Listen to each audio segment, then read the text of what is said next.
Hello and welcome to another Let's Play.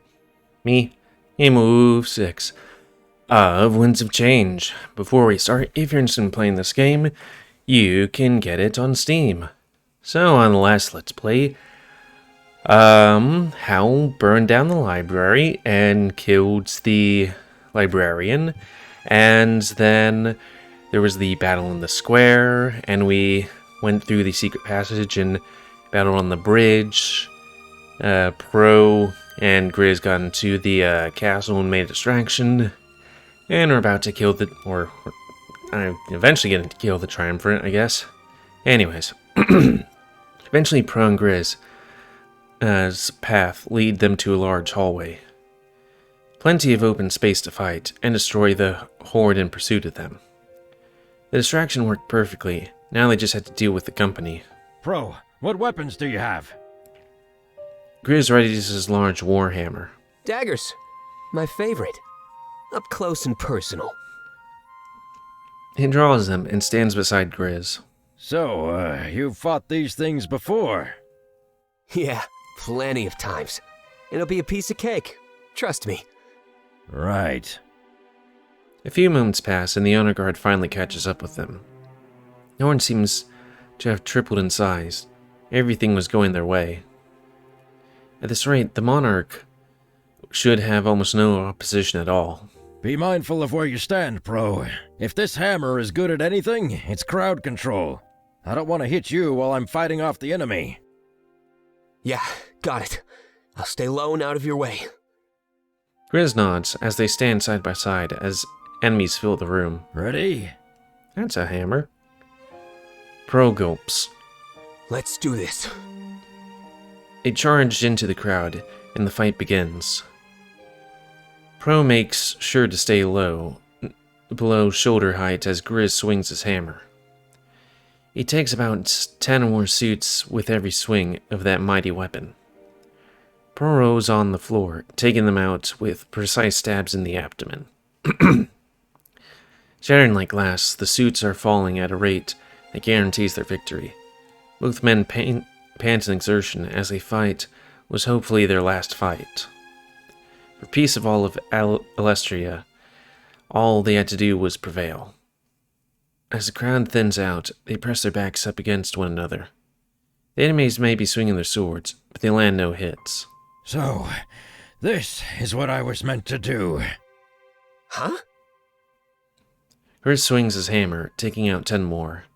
Then seconds later, they're back to back once again. Back in Museo, I was ready to throw my life away. You know, to atone for what I did in the Triumvirate's name. I'm glad that I didn't. I was meant to end them, not myself. Pro smiles at his ally. I'm glad you made the right choice then! He lunges forward, continuing to kill the suits of armor. Grizz scoffs, a wide smile appearing on his face as he fights. No, not me. It's all thanks to the monarch. The battle continues, but the enemies stood no chance. They were killing the suits faster than they entered the room. And after what seemed like an eternity, they entered no more. Pro falls to his knees, struggling to catch his breath. Even Grizz seems winded as well. What a thrilling dance that was. However, as they learn moments later, it's not yet come to an end. Another group of forwards starts making its way into the large hallway. They laugh. Of course this wouldn't be as easy as they thought. Charging into the crowd again, the fight continues, almost endless. There's too many of them! We need to do something and fast! There's nothing we can do. Just stand your ground. Keep fighting. The swings and stab become weaker with each passing moment. What was once a certain victory is now falling apart in the face of exertion. But they don't give up, never accept defeat, not until the very end. That was their first rule of any good gambler. And with their lives as chips on the table, they continued to play. The floor became a sea of white and gold in the wake of their rage. All they had to do was pray that they didn't drown in it. As their strength dwindled, they kept fighting, never giving up. Determination saw them through, right to the bitter end.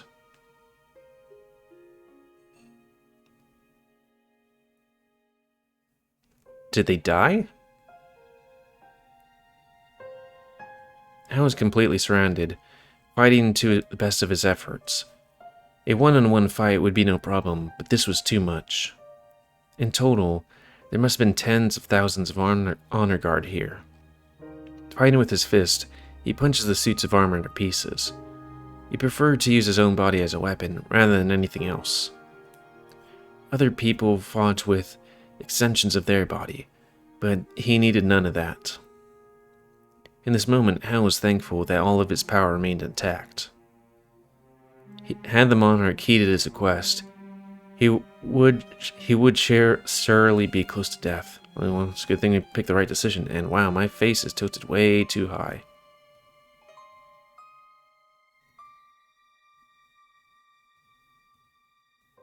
Thankful for the fact, he fought on with the ever-increasing sense of determination. Damek was nowhere to be seen, but Hal hoped he was still alive. There were so many suits of armor that it was impossible to keep track. One stray arrow, one thrown dagger, or one sneak attack, and it was over. As he punched through the suits of armor, he finally saw an ally. Changing the direction of his assault, he fought his way toward them, greeting them with a smile, and his relief to see a friendly face again. Hal, watch out! Vivian jumps behind Hal, taking out the suit that was sneaking up on him. Thanking his ally, he responded by doing the same, but behind Vivian. No matter where they stood, there was always an enemy in pursuit. Arrows fly overhead every few seconds. The enemy archers were skilled. Hal couldn't see, but he knew that those arrows hit home on his allies. With his back pressed against Vivian, their rears were finally protected. Vivian, status report. How are your men doing? Not good, last time I checked. There's just too many of them, Hal. All we can do is wait for that bell to ring. And if it doesn't? Vivian lunges forward, taking out several suits of armor. Then, a moment later, he presses back against Hal again. Then this is it for us. The despair in his voice was clear. They could keep fighting, but things were looking bad. Even if each man killed 100 suits, they would still be outnumbered. Hal shakes his head, freeing himself from the onslaught of ash. The library, still ablaze, rained remains of the monarchy upon them. The honor guard seemed unimpeded by this, but not the rebellion. It is almost as if, when the suits fought together, they shared one mind. This caused them to be weak on their own, but formidable as a group. However, it meant that the more they killed, the weaker their enemy became. Vivian, do not give up so easily. You are set to rule the strongest nation in the world. We cannot have you return home with stories of lost hope. As they talk, they keep fighting. The enemy never lets up for a second. Then we better find it again. And fast! Arrows fly through the air once more, and screams fill the air. They knew their forces were dying. The suits had no need to scream. Hal wasn't even sure if they felt pain, or feared their own demise. And he wondered if those things would be a weakness or strength. His knuckles became bloody and cracked, as they fight for their lives. They continue to protect each other, fighting as if they were one body. We need to change up our strategy. If we don't, then they'll outsmart us. Vivian didn't respond. Vivian? Vivian shakes his head, panting heavily. Sorry. It's just taking a lot out of me. I think I need to get back to the library. Will you be okay on your own? Yeah, I'll be fine. Will you? Yeah, go now, while you have an opening. We will continue to fight them off. Vivian nods and then runs off towards the library. Soon enough, he disappears into the crowd of suits. Hal's back is vulnerable once more, but he still fights. All he can do is face the enemy and his fate head on. Charging the crowd with a scream, rage wells up within him. There were no allies to be seen, just the target after target waiting to be killed. And what happened next? He shatters the enemies like weak glass. And that's what happens next. They fall to the ground, leaving a trail of carnage in his wake. He had killed more than his fair share, and still went on. Eventually, the barrage of arrows assaults him. Piercing through his torso, he grunts in immense pain. However, the pain was minimal compared to the pain he normally felt. He pulls out the arrows and throws them down to the ground. Blood spills from the wounds, but he shows no signs of pain. Such wounds would do nothing to a body powered by the monarchy. All he had to do was fight until the bell rung. But that was a question on everybody's minds right now. With such an immense task before him, would Fortame succeed? It seemed, right now, almost everything lay in his hands. Hal fought ruthlessly, hoping to hear the bell and find relief. With each passing second, the hopes within him dwindled.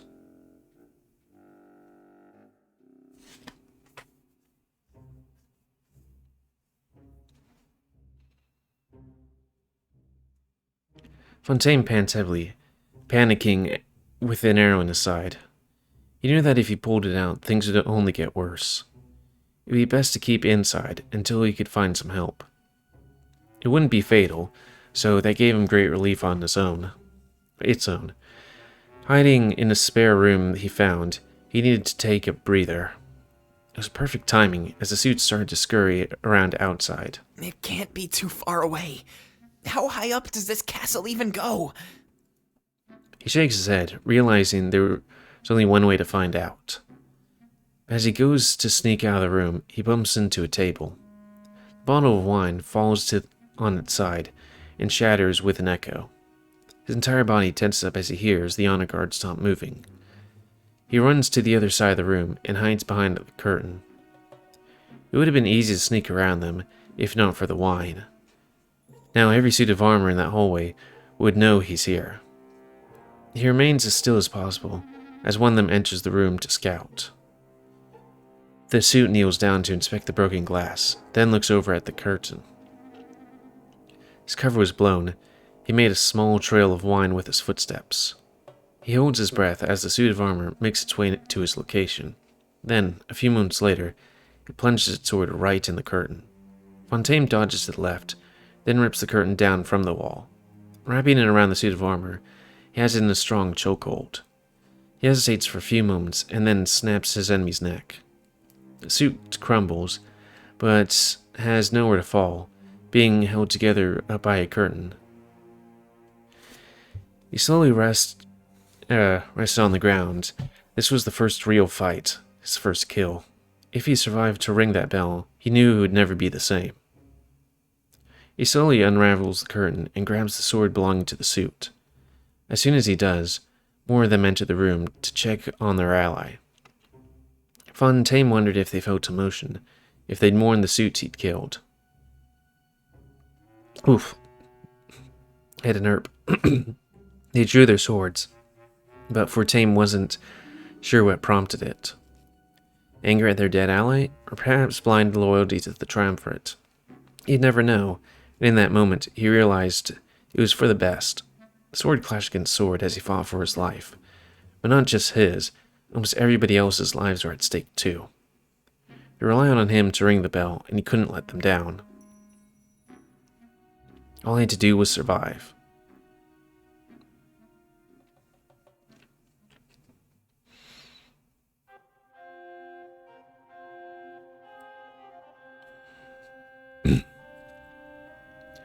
When we get inside the castle, I notice it's completely empty. I'm filled with hope. Bro must have been successful in his distraction. Otherwise, this place would be teeming with those suits of armor. All we had to do was make our way to the top and take them down. With the triumvirate dead and that bell rung, victory was ours. Cross my fingers, hoping that Fontaine's travels are going well. Wow. I haven't been to this place in ages. It doesn't look any different, though. Just as uninviting. We want to go right up those stairs, Monarch. This is it. I nod. He was right. This was the end of our journey. After everything I'd been through, I was finally in their castle. I started walking up the stairs. My next actions were clear. Hey, not so fast. You should let me take point. I know the layout of this castle and where to go. It gets a bit confusing up there. Trust me on that. Confusing? How so? Lots of stairs. I hope you're okay with that. And be careful. We don't want to fall into a trap. This place is massive.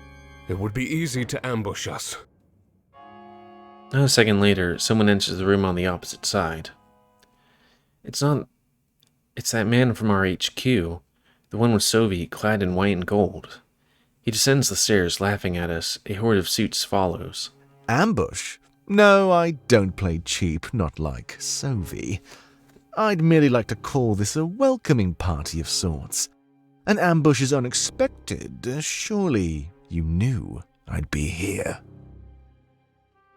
I unsheath my blade and hold it out towards our enemy. There's no time to argue semantics with the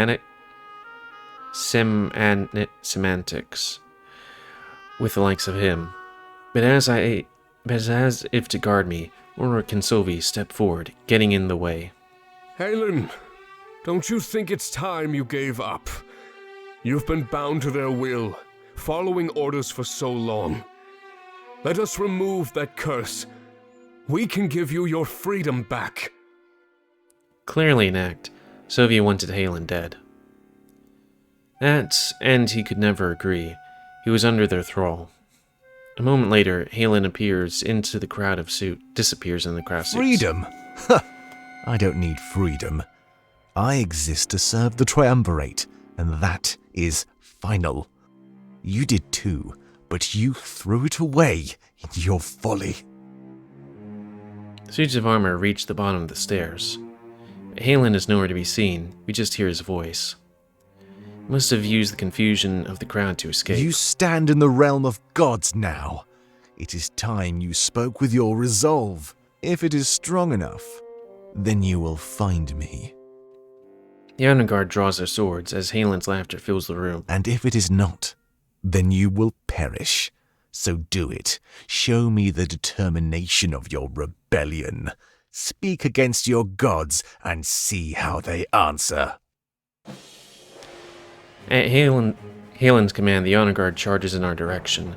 Sovi and Ulrich are the first to fight, making sure that I am protected. But I make sure to play my part, taking them down with similar ease. Suits of armor stand no chance against the Blade of Exodus. The same could be said of Ulrich's greatsword and Sovi's fists. I'm confident in our victory, but I try not to get too cocky. It seemed like there were almost 1,000 suits of armor here. Though we were doing good now, our bodies could easily weaken. A viable tactic: round the enemy with excessive numbers. As we fight, we find ourselves surrounded more and more. The honor guard seems almost herded to a specific location. I stand back to back with Sylvie and Ulrich. We're all panting heavily. Ulrich, put away your sword. Huh? Don't you remember? They both look at me. Yeah, of course. He sheathes his massive blade as the suits close in on us. Monarch, open your mind to us. Treat us as extensions of your body. I'm confused, but I nod. We need to take action, and now. I lunge forward and destroy one of the suits. Good. Now it's my turn. Oh, I see. Then the blade moves from my hands to Sovi's. He does the same as me and destroys several suits. As if passing the baton, Ulrich is up next, swinging the blade. It's been too long, Sovi. Then, almost instantaneously, it's back in my hands, and I keep fighting. We're pressed back to back, exchanging the blade with our power. Phasing it from person to person as needed. We're almost to one mind. Yes, really gets my blood boiling. As if it's an intricately choreographed dance, we continue to fight. This is the moment we really did command the blade. We were its owners. I feel unstoppable, but then I realize, could the Triumvirate do this as well? If they could, then we were in for a difficult fight. Over here! Let Ulrich take the blade, and we continue passing it around. It isn't much longer until the horde thins out. We're winning. This is true teamwork, unlike anything I've seen in my entire life. Monarch, look out! I take back the blade and destroy the suits in front of me. The numbers have easily halved in just a few moments. At this rate, we'd be free to take those stairs at any second. They mean to kill us with mindless slaves. I wish they had the courage to meet us face to face. Triumvirate must have been scared. I could feel it. In the end, all tyrants have left to do is cower in fright. Whatever game they were playing, it would soon be over. We continue our dance until the last suit of armor is fallen. Though we're reduced to exhausted messes, we have won. Taking deep breaths, try to regain our composure. So, up we go? Yeah. I phase the blade back in my hands and sheath it. Looking towards the stairs, it seems our next goal is clear. When we go up there, we'd make him regret taunting us. We make our way upstairs in pursuit of Halin. After what just happened, I was certain we'd win this. With our strength combined, nothing could stand in our way.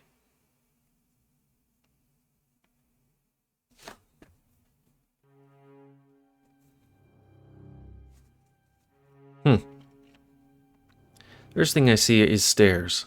Lots of stairs. They lead upwards in every conceivable direction. I know that I was told there would be lots of stairs, but this is insane. The second thing I notice is a complete lack of Halin. Had he fled up those stairs? Where could he be? Actually, I'm starting to wonder how he disappeared like that. If he was made from the blade, could he phase around as well? I hope that's not the case. That would prove far too tricky. However, due to his loyalty, I knew we'd be in for a fight. Destroying suits of armor and their swords line the floor. Destroyed suits of armor and swords line the floor. This must have been the remnant of a previous fight. Perhaps Fontaine or Pro came here before us. Be careful, Monarch.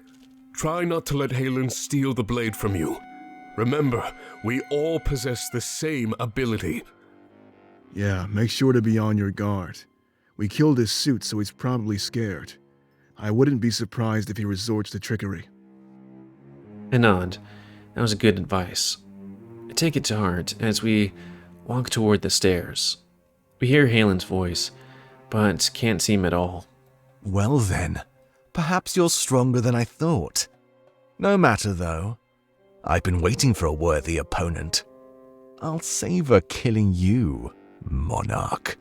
Every single moment. That's when I finally see him, on one of the many flights of stairs.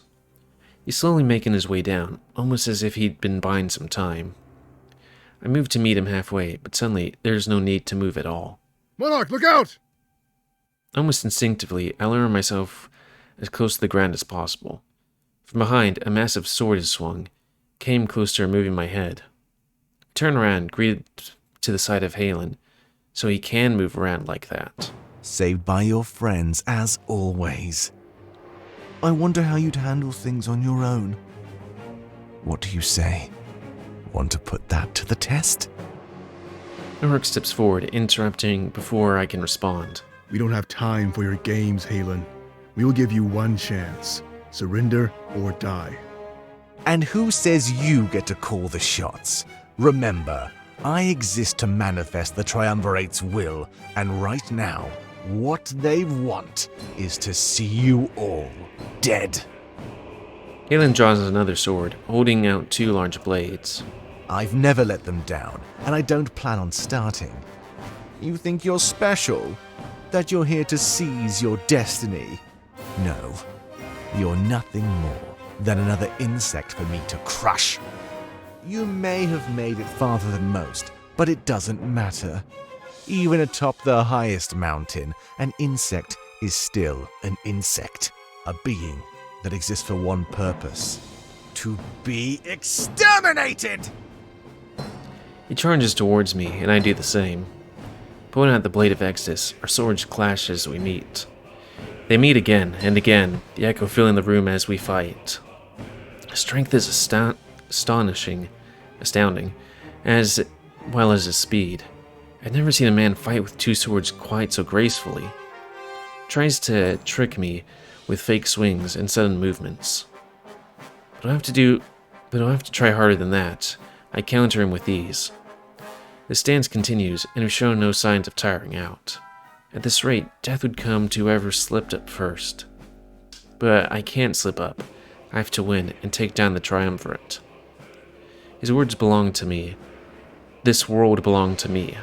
I was the rightful ruler of the throne. Halin was just a lackey of some power-hungry group of three. If there was any justice in the world, then I would prevail. Perhaps I let that get to my head. This allows Halin to land a blow.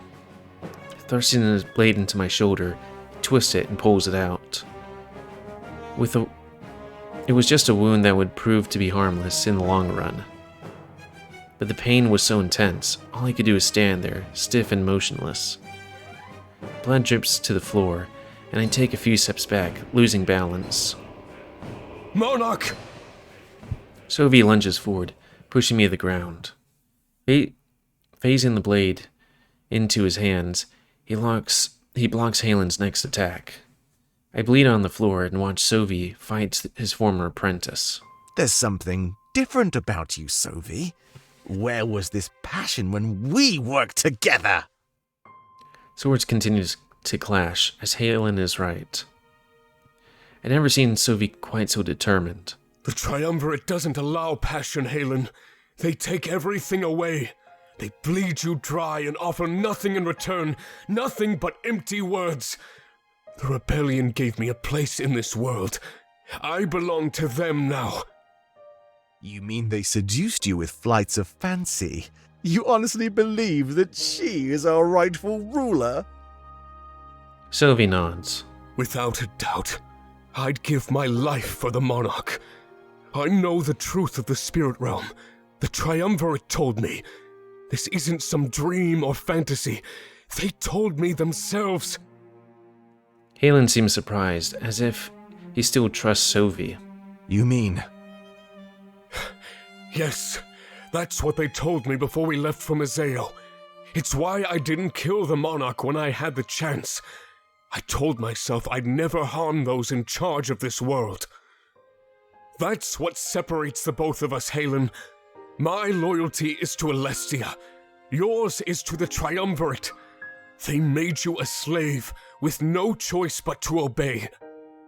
No, I want to serve them. Your faith was challenged, and you gave up. I'm not that weak. I stand tall and remain in line.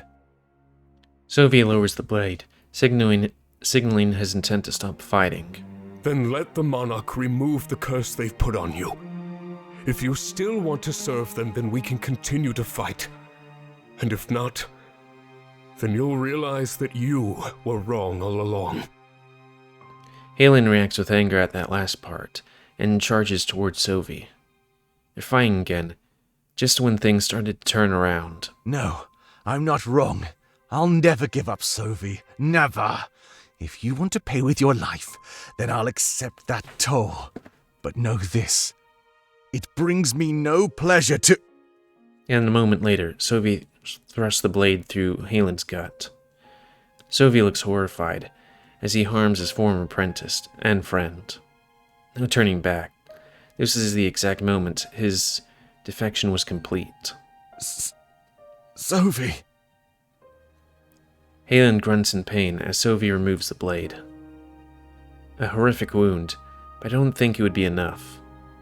Created from the blade, Halin was surely resilient. Halin, I'm sorry. I didn't want it to be this way. I can hear such sadness in his voice. He's conflicted. Looking down the floor, Sophie shakes as he watches Halin bleed out. A moment later, he falls forward and Sophie catches him in his arms. On the verge of tears, Sophie turns Halin around. Lowering him to the ground, he puts him in a strong chokehold. Halin struggles, trying to escape, but the wound rendered him too weak. Monarch, do something! I don't care what it is, just do it! I look over at Ulrich, and he watches in shock. I know that the wound wouldn't kill Halin, just temporarily incapacitate him. Sophie must have known, but the sight and what he did, it was still too much for him. There's no way Halin could fight back now. I could kill him with no difficulty at all, but I could also save him. If I removed the curse from his mind, maybe he'd serve our cause instead. But was it worth the risk? Something tells me I don't have much time to decide. If Sylvie held him like that for too long, he'd be dead for sure. Liberate. I had to liberate him. I had to let him survive, and give him a chance. If he still chose to oppose us, then we could execute him after the war. But as long as his conversion was a possibility, I had to take the chance. I tell Sophie to release the chokehold, but I hold Halin in place. He obeys without hesitation, and slowly make my way over to him. Pressing the blade against Halin's chest, I ask it to give him his freedom. A few seconds later, Halin falls to the ground, unconscious. I have him carried over to a safe spot, where he could recover in silence. If and when he woke up, I hope that he would be as a new, smarter man. With that out of the way, made our way up to those stairs. Within a few more minutes, I'd be face to face with our enemy. It was time to rise to the challenge and change this world. You know what? I'll stay behind. Pro and Fortum should be at the atrium any minute now. I want to make sure I'm there to greet them and fill them in. Are you sure? Yeah. It's not my place to face the triumvirate. Not again.